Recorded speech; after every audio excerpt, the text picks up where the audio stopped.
Alright guys, we are back with our fifth and final segment of the night where we will be talking about this Game 7 that is currently ongoing between between the Vancouver Canucks and the Edmonton Oilers. Sorry, I was looking at something about the Carolina Hurricanes. This is not even a close game. We saw in Game 6 a 5-1 win by the Oilers. Right now what we're looking at is 2-0 Oilers. Shots on goal comparison is 23-4. It's not going to get it done.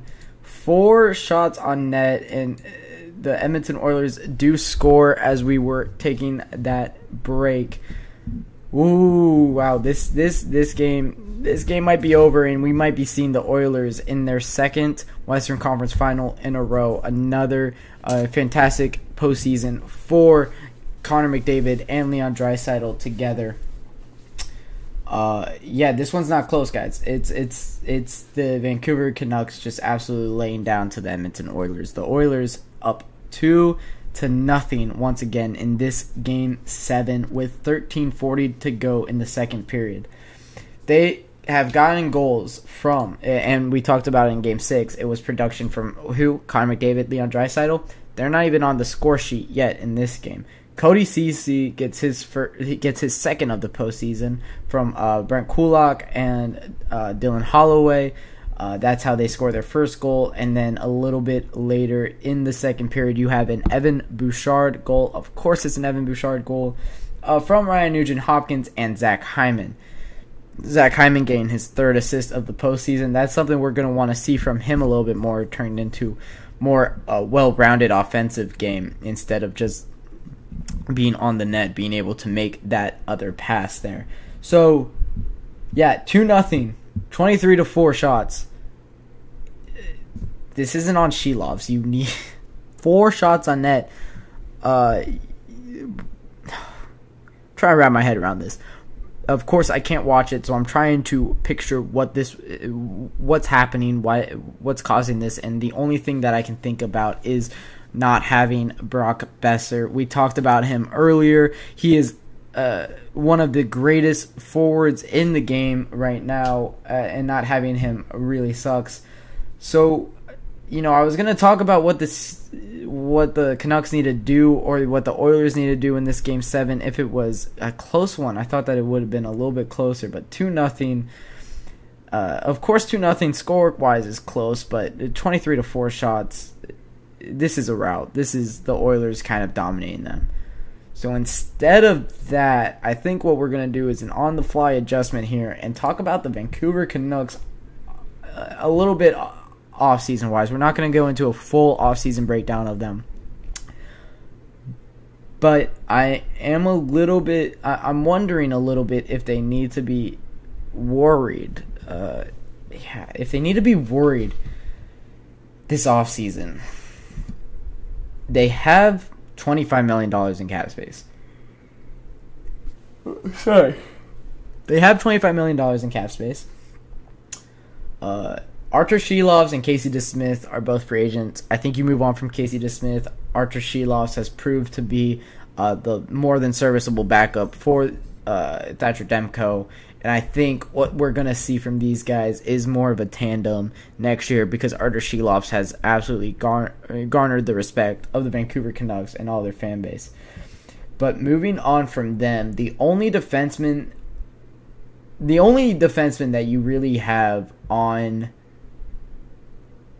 contract next year, you have Noah Juulsen, but I don't think that he's really an NHL guy. So you have Carson Soucy and Quinn Hughes. Quinn Hughes, the captain. He's on contract for 3 more years at $7.85. That's a really great contract for them.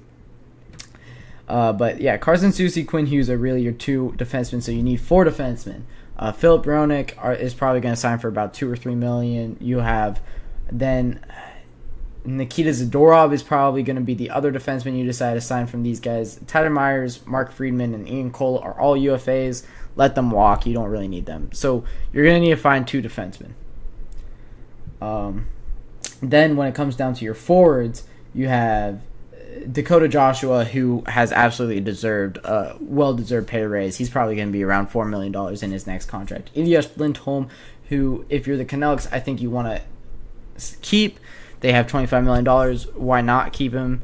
Dakota Joshua, Elias Lindholm, Philip Roenick, and Nikita Zadorov. Those are your 4 guys that you're probably going to keep, and Artur Shilov. So 5 guys to resign. Those 5, I would say, probably take up about $18 to $20 million. Let's say $20 million. So $7 million.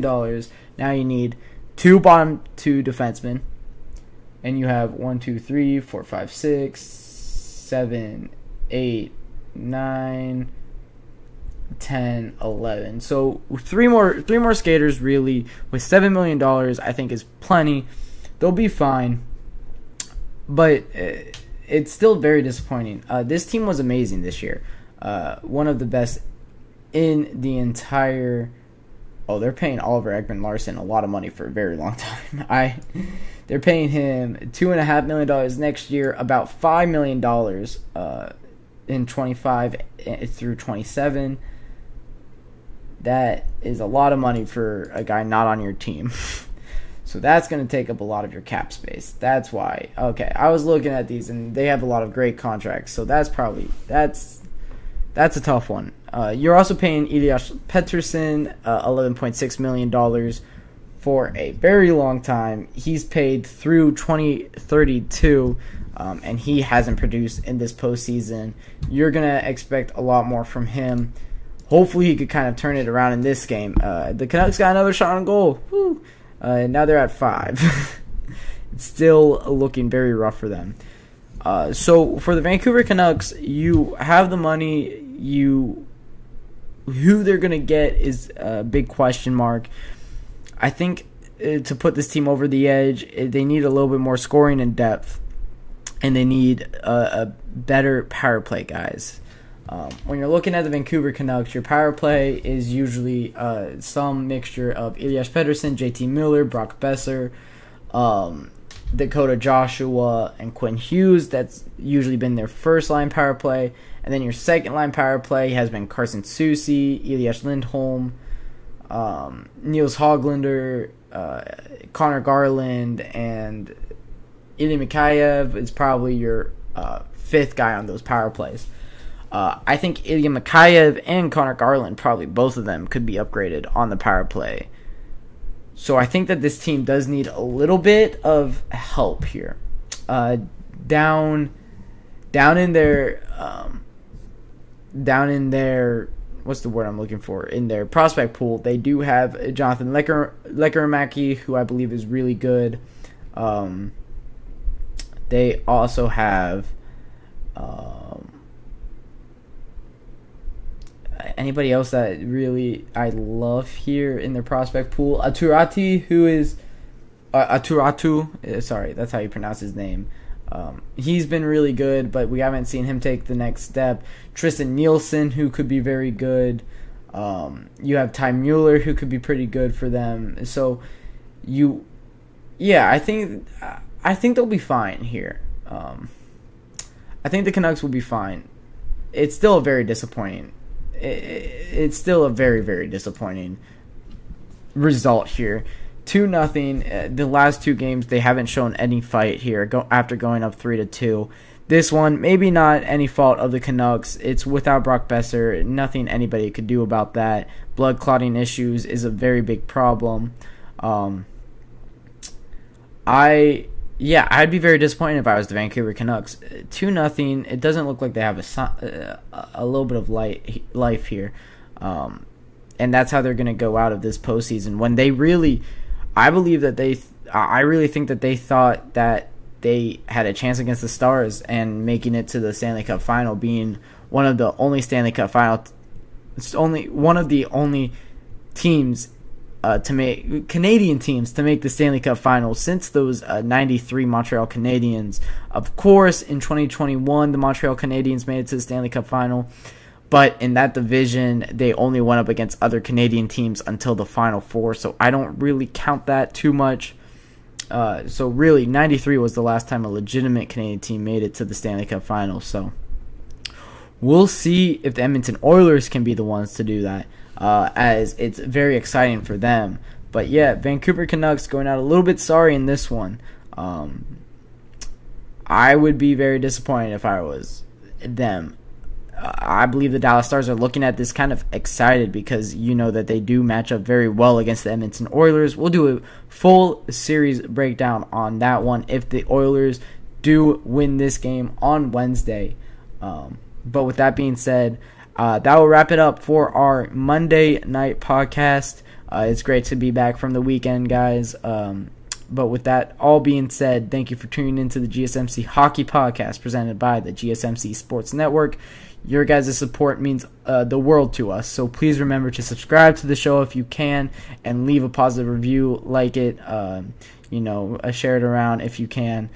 It really does make a difference for us here. Seeing those results makes us all, put in more time, put in a lot more effort for you guys.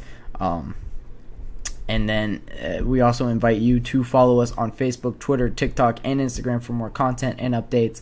So all of you guys, thank you for your support. And once again, have an absolutely lovely rest of your night. A bad day.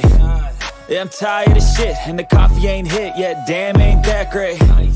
I don't want to go to...